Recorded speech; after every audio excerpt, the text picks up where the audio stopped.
नमस्कार दोस्तों, आज फिर आए हैं एजुटेरिया का सेट नंबर 11 लेकर। इससे पहले 10 सेट कंप्लीट हो चुके हैं, तो 10 सेट सभी एग्जाम के लिए बहुत ही इम्पोर्टेंट है। सारे सेट को आप लोग देखेंगे। चलिए स्टार्ट करते हैं आज का पहला क्वेश्चन। और क्वेश्चन है, भारत में लोकसभा इस तथ्य पर आधारित है कि, तो इसका आंसर हो जाएगा ऑप्शन नंबर बी, जनता को सरकारों को चुनने तथा बदलने का अधिकार प्राप्त है।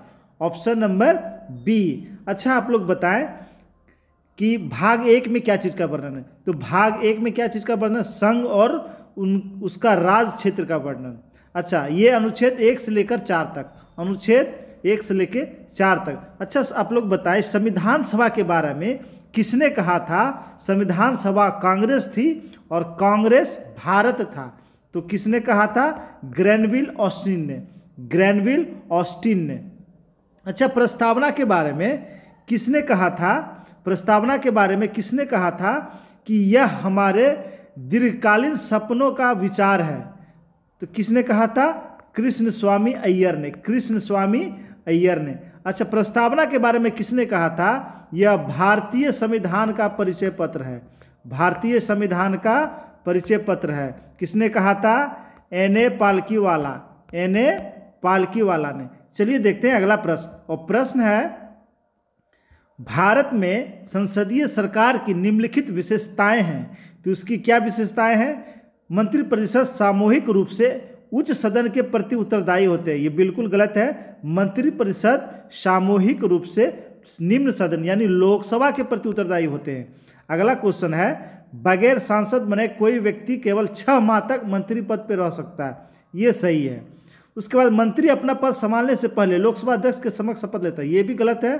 और भारत में राष्ट्रपति वास्तविक कार्यपालक होता है। ये भी गलत है। प्रधानमंत्री वास्तविक कार्यपालक होता है।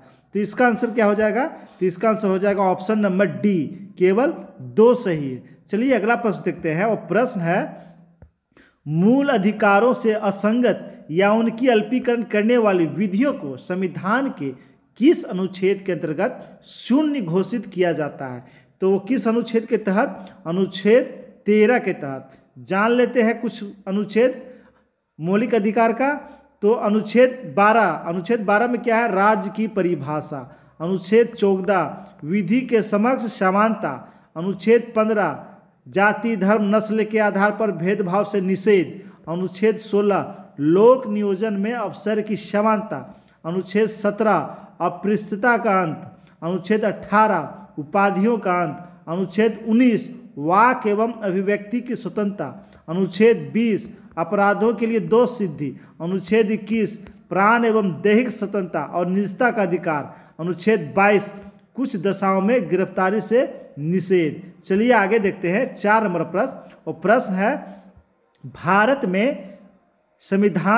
की संविधान में अंतर्राष्ट्रीय शांति और सुरक्षा की अभिवृद्धि निम्नलिखित में कहाँ उल्लेखित है? तो कहाँ उल्लेखित है? राज्य के नीति निर्देशक तत्व। ऑप्शन नंबर सी, नीति निर्देशक तत्व भाग 4 में, भाग 4 में अनुच्छेद 36 से 51 तक, अनुच्छेद 36 से 51 तक। चलिए आप लोग बताएं कि भारत का वह कौन सा राज्य है जहां समान नागरिक संहिता लागू है? तो गोवा में। किस राज्य में? गोवा में। चलिए आगे देखते हैं। और अगला प्रश्न है, प्रथम पृथ्वी सम्मेलन का आयोजन कहाँ किया गया था? तो प्रथम पृथ्वी सम्मेलन का आयोजन कहाँ किया था? Rio de Janeiro. Option number B.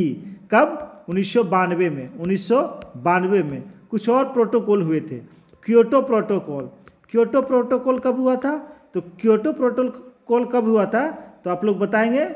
तो क्योटो प्रोटोकॉल 1997 में हुआ, जापान के क्योटो शहर में। ग्रीन हाउस उत्सर्जन से संबंधित था। मॉन्ट्रियल प्रोटोकॉल, ये भी एग्जाम में आता है। मॉन्ट्रियल प्रोटोकॉल ये 1987 में हुआ था। ओजोन संरक्षण। किस महाद्वीप को मानव जाति का जन्म स्थल माना जाता है? किस महाद्वीप को? अफ्रीका को। किस महाद्वीप को? अफ्रीका को जाना जाता है। अच्छा, अफ्रीका महादेश में कितने देश हैं? तो 54 देश। कितने देश हैं? 54 देश हैं। अच्छा, अफ्रीका में एटलस पर्वत है। कौन पर्वत है? एटलस पर्वत। और ग्रेट रिफ्ट वैली भी अफ्रीका में। अच्छा, अफ्रीका का आप लोग बताएं, हॉर्न ऑफ अफ्रीका किन देशों को कहा जाता है? हॉर्न ऑफ अफ्रीका, ये एग्जाम में क्वेश्चन आता है। हॉर्न ऑफ अफ्रीका किस देश, कौन कौन देश आते हैं हॉर्न ऑफ अफ्रीका में? इरिट्रिया, जिबूती, इथोपिया और सोमालिया, ये 4 देश आते हैं हॉर्न ऑफ अफ्रीका में। चलिए आगे, अगला प्रश्न है, प्रमुख पर्वत एवं उसके सर्वोच्च बिंदु का सही मिलान करें। हिमालय का माउंट एवरेस्ट, ये सही है। एंडीज के एकांकोगुआ, ये भी सही है। रॉकी का दिया हुआ है माउंट मेरी इल्बर्ट, ये भी सही है। अल्पास का एल्ब्रूस, ये गलत है। अल्फाज का एल्ब्रूस, ये गलत। अल्फाज पर्वत का ऊंची चोटी का नाम है माउंट ब्लैक। क्या नाम है? Mount black. आगे देखते हैं अगला प्रश्न, और प्रश्न है, निम्न में से कौन सा ग्रह बिना उपग्रह के हैं? तो कौन कौन से ग्रह बिना उपग्रह के होते हैं? हम लोग जानते हैं कौन कौन से ग्रह होते हैं, तो वो शुक्र और वरुण, शुक्र और बुध, शुक्र और बुध, ऑप्शन नंबर सी। शुक्र और बुध के पास कोई भी उपग्रह नहीं है। अच्छा, लेटा हुआ ग्रह किसे कहते हैं? अरुण को। लेटा हुआ ग्रह किसे कहते हैं? अरुण को। प्लूटो को ग्रह से कब हटाया गया था? तो प्लूटो कब समाप्त किया गया था? 2006 में। 2006 में। अच्छा, आप लोग बताएं, कौन 2 ग्रह हैं, कौन 2 ग्रह हैं जो पूरब से पश्चिम दिशा में चक्कर लगाते हैं? तो शुक्र और अरुण, शुक्र और अरुण। चलिए आप लोग बताएं, पृथ्वी का विषुवतीय व्यास कितना है? तो पृथ्वी का विषुवतीय व्यास है 12,756 किलोमीटर और ध्रुवीय व्यास है 12,719 किलोमीटर। याद रखेंगे इसे। आगे देखते हैं, प्रश्न है, ग्लोब पर किस वृत्त को बृहत वृत्त कहा जाता है? तो ग्लोब पर किस वृत्त को? तो ये विषुवत रेखा को, ऑप्शन नंबर सी, विषुवत रेखा को। अच्छा, आप लोग बताएं, सूर्य से पृथ्वी की दूरी कितना है? सूर्य से पृथ्वी की दूरी कितना है? तो ये दूरी है 149.6 मिलियन किलोमीटर। अच्छा, आप लोग बताएं, सबसे चमकीला तारा जो हम लोग पृथ्वी से देखते हैं तो उसका नाम है साइरस। क्या नाम है? साइरस या डॉग स्टार, साइरस या डॉग स्टार। चलिए आगे देखते हैं, प्रश्न है, यूएसए के किस राज्य में सिलिकॉन वैली अवस्थित है? तो सिलिकॉन वैली कहाँ अवस्थित है? कैलिफोर्निया में, ऑप्शन नंबर सी, कैलिफोर्निया में। अच्छा, पनामा नहर कहाँ है? तो पनामा नहर जो है उत्तरी अमेरिका और दक्षिणी अमेरिका के बीच है।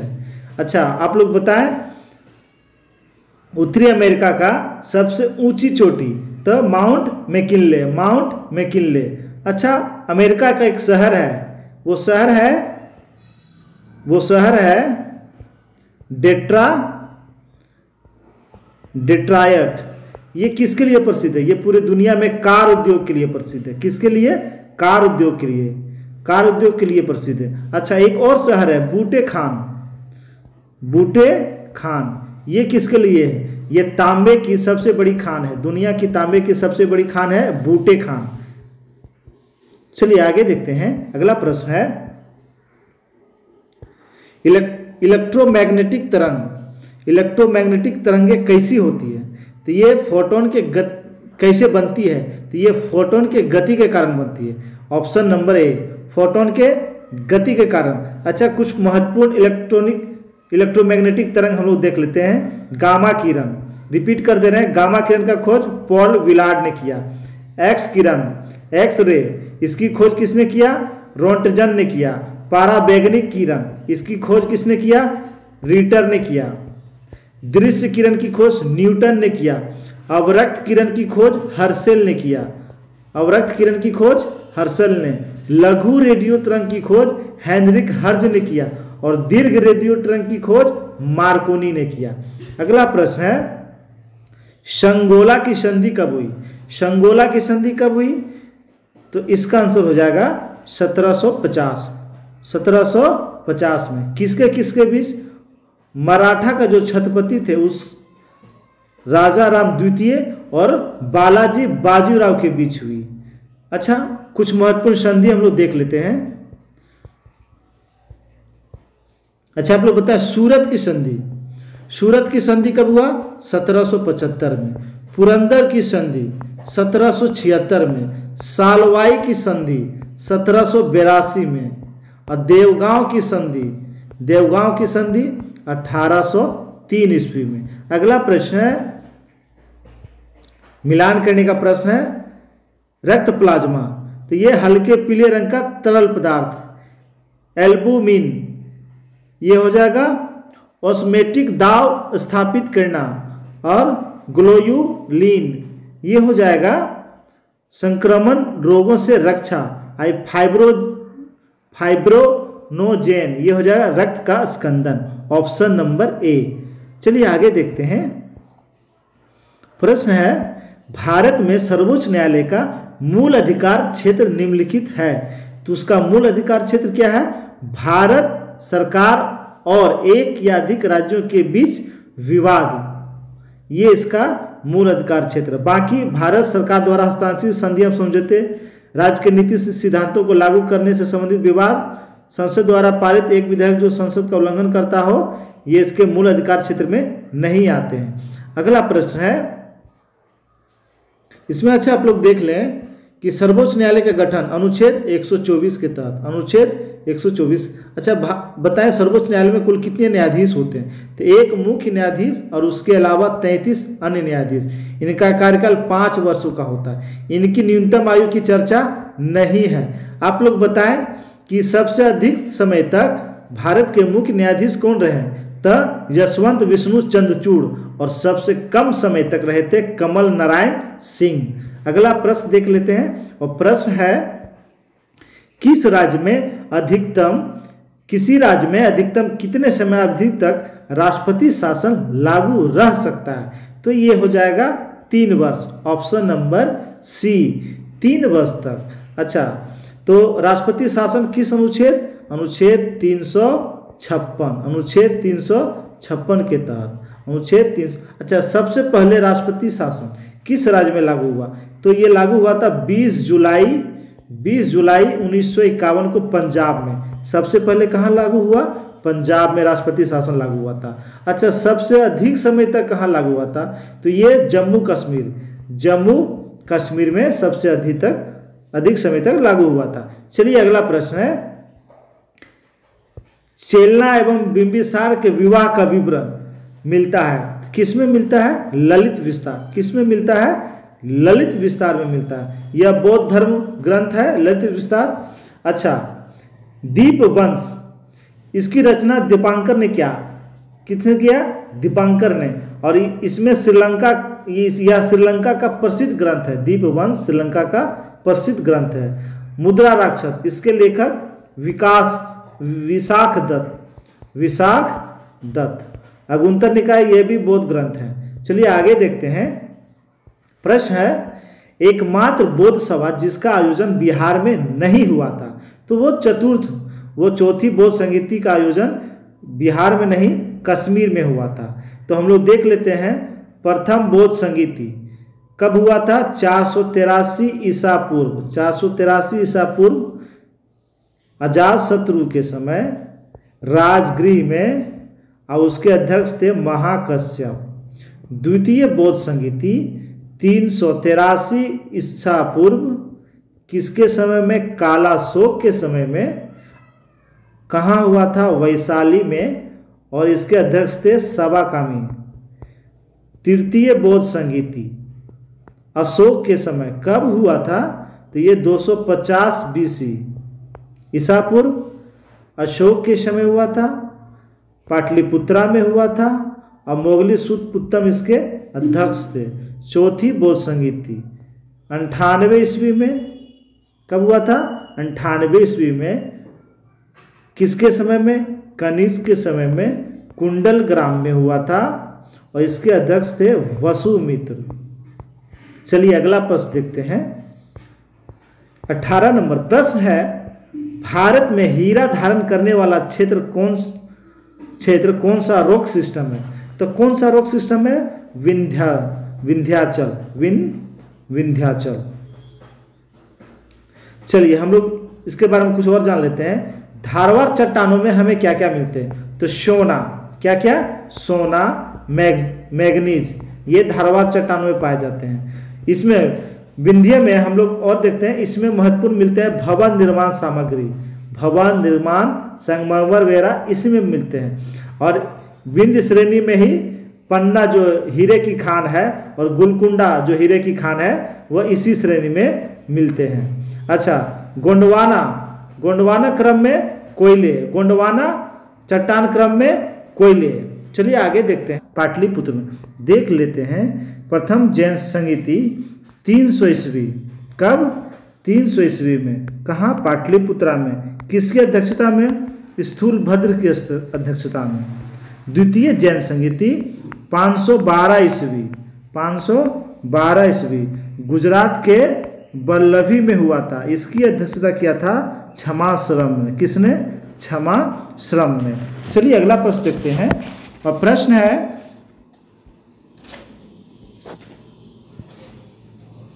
अगला प्रश्न है, किस वंश के शासकों ने ब्राह्मणों एवं बौद्ध भिक्षुओं को भूमि अनुदान देने की प्रथा प्रारंभ की? तो किस वंश के शासकों ने? सातवाहन वंश के शासकों। अच्छा बताएं, सातवाहन वंश का संस्थापक कौन था? सिमुक। कौन था? सिमुक। राजधानी कहाँ थी? प्रतिष्ठान, राजधानी प्रतिष्ठान। गुप्त वंश का संस्थापक श्रीगुप्त, श्रीगुप्त। पल्लव वंश का संस्थापक सिंह विष्णु। कौन? श्री विष्णु। कुषाण वंश का संस्थापक कुजल कडफिसेस, कुजुल कडफिसेस। कुषाण वंश का सबसे महान शासक कनिष्क था। चलिए आगे देखते हैं। एल्काइन का आणविक सूत्र क्या होता है? तो एल्काइन का आणविक सूत्र होता है CnH2n-2, CnH2n-2, ऑप्शन नंबर सी। तो देख लेते हैं अल्केन का देख लेते हैं आणविक सूत्र क्या होता है। तो अल्केन का आणविक सूत्र होता है CnH2n+2, ये अल्केन का हो गया। और अल्केन चलिए देखते हैं। क्वेश्चन है अल्काइन का आणविक सूत्र होता है, तो इसका सूत्र होता है CnH2n-2। तो हम लोग देख लेते हैं अल्केन का आणविक सूत्र क्या होता है। अल्केन का आणविक सूत्र क्या होता है? CnH2n+2। और एल्कीन का आणविक सूत्र होता है CnH2n। चलिए आगे देखते हैं। क्वेश्चन है, कोशिका विभाजन के समय किस अवस्था में क्रोमोसोम स्पष्ट रूप से दिखाई देता है? तो मध्यावस्था में। कौन अवस्था में? मध्यावस्था में, ऑप्शन नंबर बी। अच्छा, कोशिका को सबसे पहले किसने देखा था? तो किसने देखा था? ल्यूमेनहॉक ने। किसने? ल्यूमेनहॉक ने। कोशिका का अध्ययन क्या कहलाता है? साइटोलॉजी। क्या कहलाता है? साइटोलॉजी कहलाता है। अच्छा आप लोग बताएं, कोशिका शब्द का प्रयोग किसने किया था? तो रॉबर्ट हुक ने किया था। अच्छा, कोशिका सिद्धांत किसने दिया था? कोशिका सिद्धांत दिया था स्लाइडेन और स्वान ने। तीनों याद रखेंगे। कोशिका को सबसे पहले ल्यूमेनहॉक ने देखा, कोशिका सिद्धांत दिया था स्लाइडेन एंड स्वान ने, और कोशिका शब्द का पहली बार प्रयोग रॉबर्ट हुक ने किया था। तो आप लोग ये बताएं कि सबसे छोटी कोशिका का क्या नाम है? तो सबसे छोटी कोशिका का नाम है माइकोप्लाज्मा ग्लेसिटिकम, माइकोप्लाज्मा ग्लेसिटिकम। सबसे बड़ी कोशिका? तो सबसे बड़ी कोशिका होती है शुतुरमुर्ग का अंडा। और सबसे लंबी कोशिका पूछे तो तंत्रिका तंत्र। क्या? तंत्रिका तंत्र। आगे देखते हैं। प्रश्न है, गुरुत्वाकर्षण नियतांक G का विमीय सूत्र क्या होता है? तो क्या होता है? तो ऑप्शन नंबर बी, m-1l3t-2।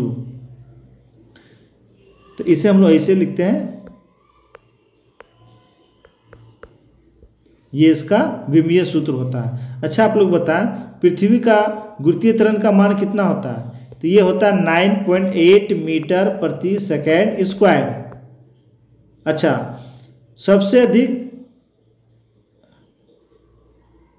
आप लोग बताएं कि ये जो जी का मान है, गुरुत्वाकर्षण नियतांक, ये इसका मान जो है सबसे पहले किसने निकाला था? तो हेनरी केवेंडिश ने 1788 ईस्वी में, 1788 ईस्वी में जी का मान, ये जी का मान सबसे अधिक कहाँ होता है?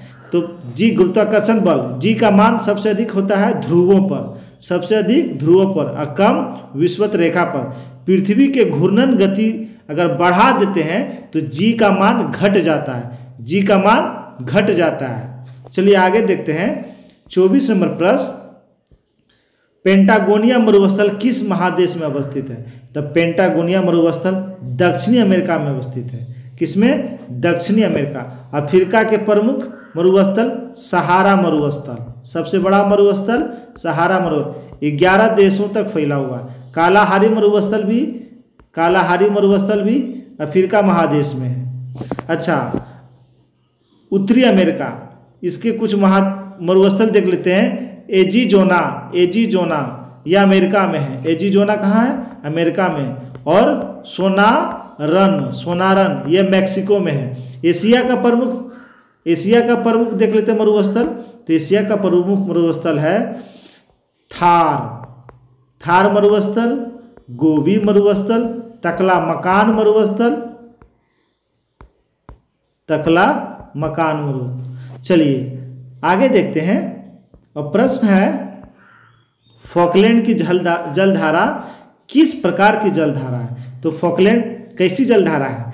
ठंडी जलधारा है या गर्म जलधारा है? तो फॉकलैंड कैसी जलधारा है? ये ठंडी जलधारा है। कुछ और ठंडी जलधाराओं को हम लोग जान लेते हैं। कैलिफोर्निया की जलधारा, केनारी जलधारा, लेब्राडोर जलधारा, हम्बोल्ट जलधारा, ओयासियो जलधारा और ऑस्ट्रेलियाई जलधारा, ये सारे ठंडी जलधाराएं हैं। गर्म जलधारा का नाम जान लेते हैं। गल्फ स्ट्रीम, अलुगुहास, ये हिंद महासागर की गर्म जलधारा है। अलास्का, क्यूरोसियो, ये जापान के पास है। ब्राजील की जलधारा, पूर्वी ऑस्ट्रेलियाई जलधारा, ये भी गर्म जलधारा है। चलिए प्रश्न है, डीएनए की श्रृंखलाएं बंधी होती है। तो डीएनए की श्रृंखलाएं किससे बनी होती है? हाइड्रोजन बंधन से। किससे बंधी होती है? हाइड्रोजन बंधन से बंधी होती है। चलिए और जान लेते हैं इसके बारे में। तो डीएनए का डबल हेलिक्स मॉडल किसने दिया था? वाटसन एंड क्रिक ने। अच्छा, प्रयोगशाला में डीएनए का संश्लेषण किसने किया था? तो हरगोविंद खुराना ने। चलिए आगे देखते हैं। अब प्रश्न है, कौन सा पदार्थ पौधों के लिए सूक्ष्म पोषक तत्व होता है? तो कौन सा पदार्थ? बोरॉन। चलिए इसका देख लेते हैं। इसका एक ट्रिक है, बृहद पोषक तत्व का ट्रिक है चॉपकिंस CAMG, यानी बृहद में आ जाते हैं carbon, hydrogen, oxygen, phosphorus, potassium, nitrogen, sulphur, calcium, magnesium. उसके बाद सूक्ष्म देख लेते हैं। सूक्ष्म पोषक तत्व में आते हैं मैग्नीज, जिंक, उसके बाद मोलिब्डेनम, बोरॉन, आयरन और निकेल, ये सारे सूक्ष्म पोषक तत्व हैं। चलिए आगे देखते हैं। क्वेश्चन है, थॉम्बरिन का क्या काम है? तो थॉम्बरिन का क्या काम है? ब्लड जमने में इसका उपयोग, ब्लड जमने के लिए थॉम्बरिन का होना जरूरी है। चलिए देखते हैं हम लोग इससे रिलेटेड और क्वेश्चन देख लेते हैं। अच्छा, आप लोग बताएं, रक्त में कितना % प्लाज्मा होता है? तो रक्त में 60% क्या होता है? प्लाज्मा होता है। और प्लाज्मा में 90% जल होता है। 90% जल होता है। रक्त का थक्का बनने के लिए अनिवार्य प्रोटीन कौन है? रक्त का थक्का बनाने के लिए जो अनिवार्य प्रोटीन चाहिए उसका नाम है फाइब्रोजिनोन। चलिए अगला प्रश्न देखते हैं। प्रश्न है, प्रीत जलकर पुरस्कार किस क्षेत्र में दिया जाता है? तो ये किस क्षेत्र में दिया जाता है? वास्तुकला, ऑप्शन नंबर सी, वास्तुकला के क्षेत्र में। चलिए हम लोग जान लेते हैं ये किससे सब जान लेते हैं और कुछ पुरस्कार के बारे में बताएं आप लोग। नोबेल पुरस्कार, नोबेल पुरस्कार कब प्रारंभ हुआ? 1901 ईस्वी में। नोबेल पुरस्कार 1901 ईस्वी में। भारत रत्न पुरस्कार, भारत रत्न पुरस्कार 1954 ईस्वी में। मान बुकर पुरस्कार 1969 ईस्वी में। रेवन मैग्सेसे पुरस्कार 1958 ईस्वी में। और ज्ञानपीठ पुरस्कार 1965 ईस्वी में। 1965 ईस्वी में रेवन मैग्सेसे को एशिया का नोबेल पुरस्कार कहा जाता है। चलिए अगला प्रश्न देखते हैं। निम्नलिखित में भारत की सुदूर दक्षिणी पहाड़ी कौन सी है? तो कौन सी पहाड़ी है? तो इसका आंसर हो जाएगा ऑप्शन नंबर बी, कार्डमम पहाड़ी, जिसे ही हम लोग इलायची की पहाड़ी के नाम से जानते हैं। तो सबसे सुदूर हो गया कार्डमम पहाड़ी, उसके बाद हो गया अन्नामलाई, उसके बाद हो गया नीलगिरी और उसके बाद हो गया पालनी। ये इसका क्रम हुआ नीचे से यानी दक्षिण से उत्तर की ओर।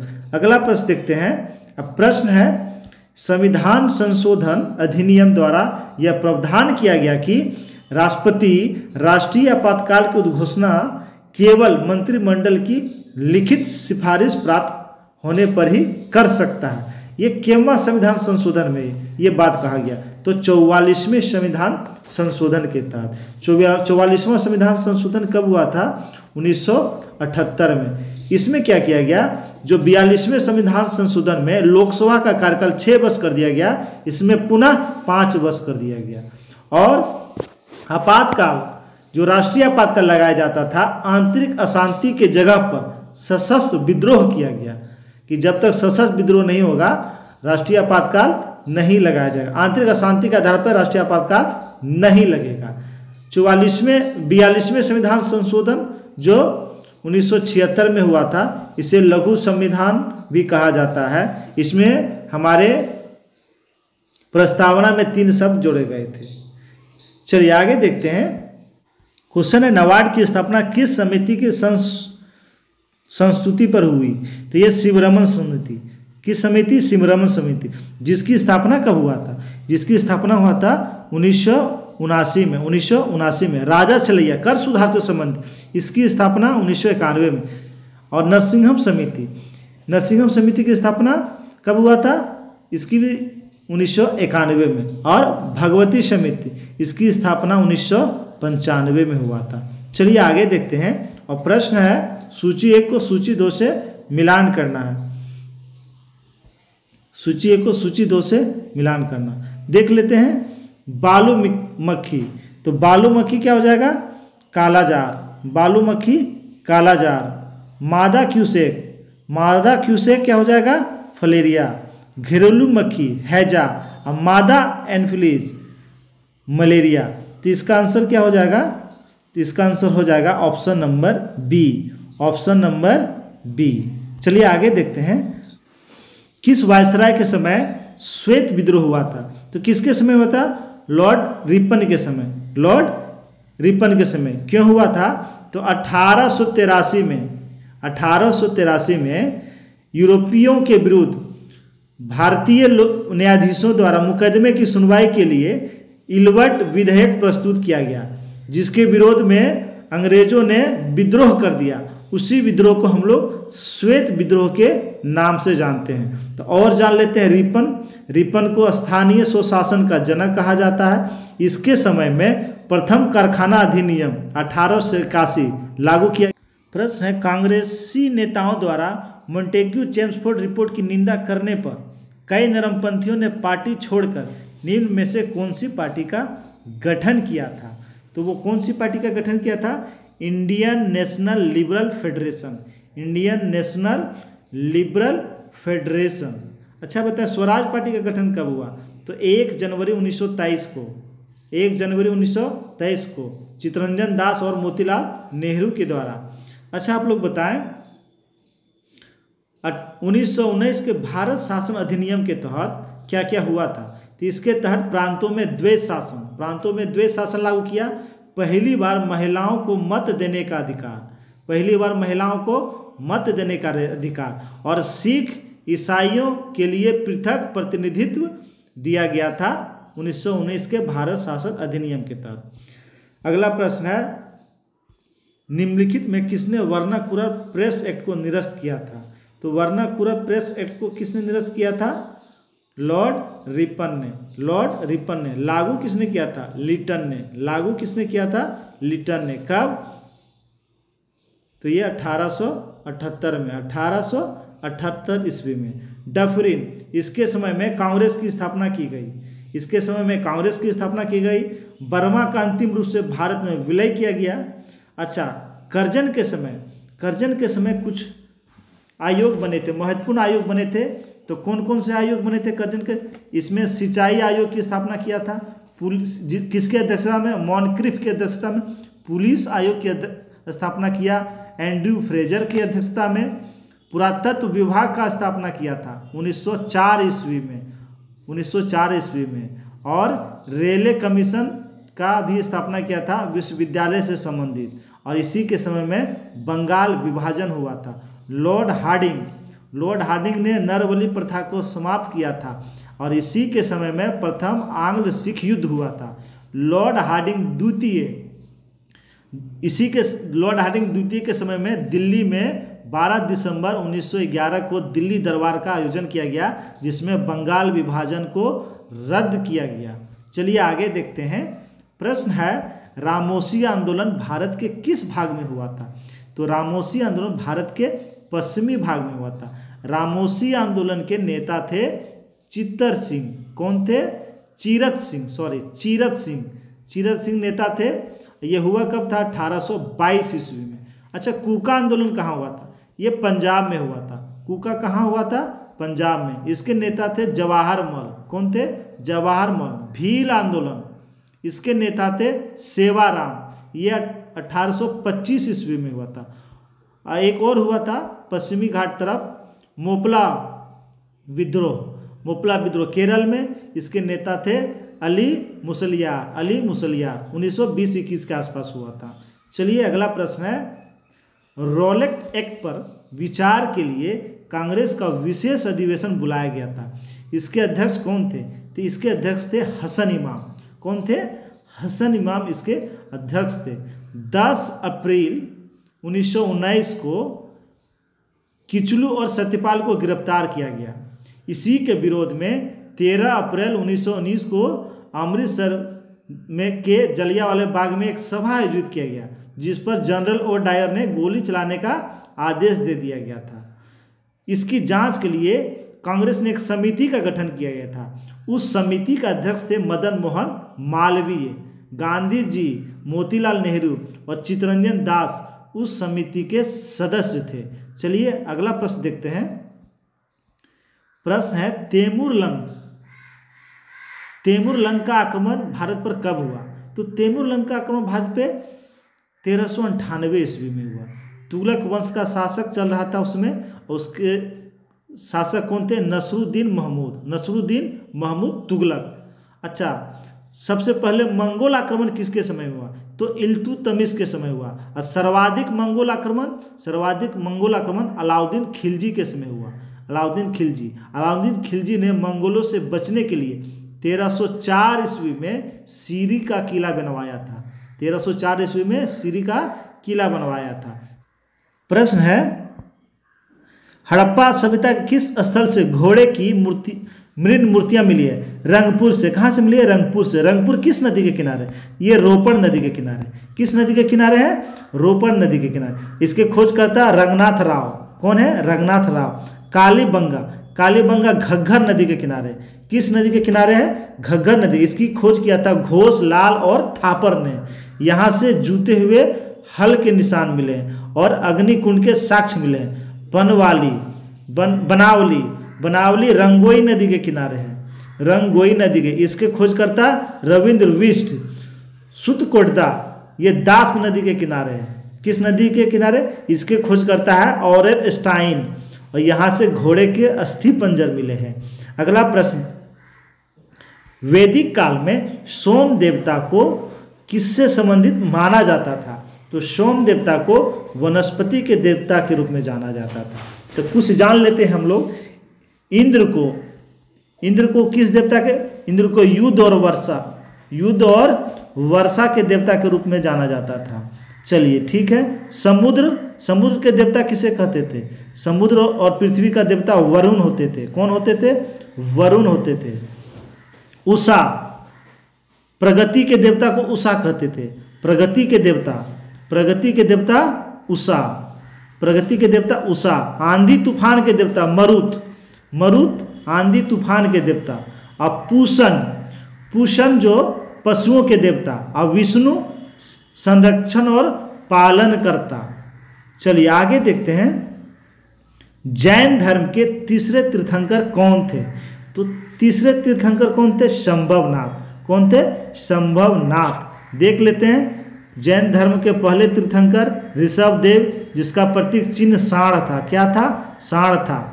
द्वितीय थे अजितनाथ। कौन थे? अजितनाथ, जिसका प्रतीक चिन्ह हाथी था।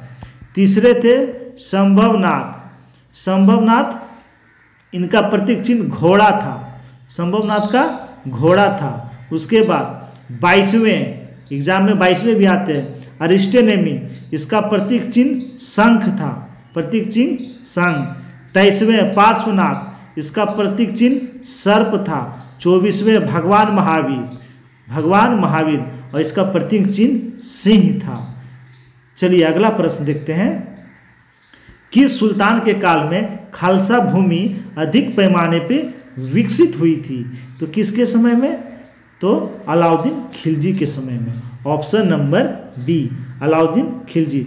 गयासुद्दीन तुगलक, ये तुगलक वंश का संस्थापक था। इन्होंने अमीरों को उसकी भूमि लौटा दिया था जो अलाउद्दीन खिलजी ने लिया था। इन्होंने कुएं और नहरों का सबसे पहली बार निर्माण कराया। फिरोज शाह तुगलक, इन्होंने ब्राह्मणों पर जजिया कर लगाया और सिंचाई कर भी लगाया। वो कितना था? 1/10। अच्छा, मोहम्मद बिन तुगलक, इन्होंने सांकेतिक मुद्रा चलाया था। इसी के समय में इब्न बतूता आया था, जिन्होंने रेहला बुक लिखा है।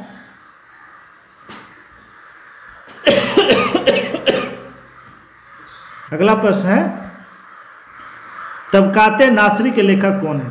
तबकाते नासरी के लेखक है Minhaj us Siraj. Option number C, Minhaj us Siraj. किताबुल Hind की रचना अल-बरूनी ने, किसने? अल-बरूनी ने किया था। अच्छा, तारीखे फिरोज शाही की रचना बर्नी ने किया था। किसने? बर्नी ने किया था। अगला, होमोसाइटोमीटर का प्रयोग किसके मापने के लिए किया जाता है? तो यह रक्त कोशिकाओं की गिनती के लिए। Option number C. अच्छा, आरबीसी का जीवन काल कितना होता है? आरबीसी का जीवन काल 120 दिन। व्हाइट ब्लड सेल, इसका जीवन काल 3 से 4 दिन। और मानव शरीर में डब्ल्यूबीसी की संख्या कितनी होती है? 4 से 11,000 तक। चलिए अगला प्रश्न है, एक डायनमो जिसे बिजली उत्पन्न करने के लिए जाना जाता है वास्तव में क्या करता है? तो ये क्या करता है? यह ऊर्जा का कन्वर्टर है। Option number C. चलिए बताइए, मोमबत्ती किस ऊर्जा में परिवर्तन करता है? तो मोमबत्ती रासायनिक ऊर्जा को प्रकाश और ऊष्मा में परिवर्तित करता है। विद्युत ऊर्जा को प्रकाश और ऊष्मा में परिवर्तित करता है। सितार यांत्रिक ऊर्जा को ध्वनि ऊर्जा में परिवर्तित करता है। अच्छा, सितार की खोज किसने किया? तो सितार का खोज का श्रेय जाता है अमीर खुसरो को। किसे जाता है? अमीर खुसरो को। अगला प्रश्न है, यदि 100 वाट के बल्ब प्रतिदिन 10 घंटे जलाए जाए तो प्रत्येक दिन कितने यूनिट विद्युत व्यय होगी? तो कितना होगा? 1 यूनिट। कितना? 1 यूनिट। अगला प्रश्न है, कार्बन डेटिंग का प्रयोग किसकी उम्र निर्धारण करने के लिए किया जाता है? तो ये फॉसिल्स, किसके लिए? फॉसिल्स यानी जीवाश्म के लिए। अच्छा, आप लोग बताएं कि वृक्ष की आयु की गणना कैसे की जाती है? तो उसके वार्षिक वलय को गिनकर पृथ्वी की आयु यूरेनियम डेटिंग पद्धति से। चलिए अगला प्रश्न देखते हैं। प्रश्न है, क्रय शक्ति क्षमता के आधार पर किस देश की अर्थव्यवस्था विश्व में पहला है? तो ये चीन का है। किसका है? चीन का। और जीडीपी के मामले में अमेरिका 1 नंबर में। भारत का जीडीपी, भारत की अर्थव्यवस्था ये 5वें नंबर पर है। चलिए आगे देखते हैं। और ये आज का अंतिम प्रश्न है, और प्रश्न है किस पंचवर्षीय योजना में मानव संसाधन विकास को सर्वोच्च प्राथमिकता दी गई? तो ये 8वीं पंचवर्षीय योजना में। हम लोग देख लेते हैं 9वीं पंचवर्षीय योजना का मुख्य लक्ष्य क्या था। 9वीं पंचवर्षीय योजना, जिसका कार्यकाल 1997 से 2002 तक था, सामाजिक न्याय एवं समानता के साथ विकास, सामाजिक न्याय एवं समानता के साथ विकास, ये 9वीं पंचवर्षीय योजना की थी। 10वीं पंचवर्षीय योजना का लक्ष्य था देश में गरीबी और बेरोजगारी को समाप्त करना और अगले 10 वर्षों में प्रति व्यक्ति आय को दुगना करना। ये 10वीं पंचवर्षीय योजना का था। 11वीं पंचवर्षीय योजना का लक्ष्य क्या था? 11वीं पंचवर्षीय की योजना था, लक्ष्य था तीव्र एवं समावेशी विकास, तीव्र एवं समावेशी विकास। 12वीं, इसी में क्वेश्चन में कंफ्यूजन होता है, इसी के क्वेश्चन में 11वीं और 12वीं में। 11वीं में है तीव्र एवं समावेशी विकास और 12वीं में है तीव्रतर अधिक समावेशी और धारणीय विकास। तीव्रतर अधिक समावेशी एवं धारणीय विकास, ये 12वीं पंचवर्षीय योजना का लक्ष्य था। ये था 50 क्वेश्चन का सीरीज जो आपके हर एक एग्जाम के लिए बहुत ही महत्वपूर्ण है। अगर वीडियो आप लोग को अच्छा लगा हो तो इसे ग्रुप में शेयर कर देंगे और लाइक कर देंगे। धन्यवाद।